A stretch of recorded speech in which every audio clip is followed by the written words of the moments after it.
কোরবানির আগে বাজার পরিস্থিতি জানাবো এই বিষয়ে জানাতে আমাদের সাথে বান্দরবান থেকে যোগ দিচ্ছেন সহকর্মী ইয়াসিনুল হাকিম। ইয়াসিন,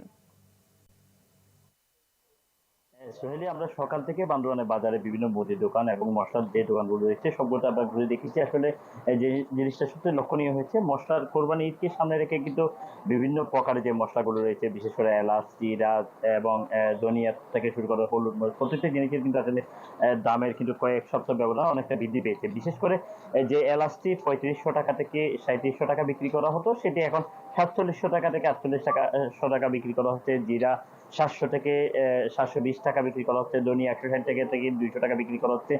পেঁয়াজের দামও কিন্তু আসলে সপ্তাহের ব্যবধানে প্রায় 35 টাকা থেকে এখন 65 টাকা দামে পেঁয়াজ বিক্রি করা হচ্ছে। অন্যদিকে কিছুটা দাম কমেছে রসুনের। রসুন আগে 220 টাকা বিক্রি করা হলো, এখন 150 থেকে 160 টাকা দরে বিক্রি করা হচ্ছে।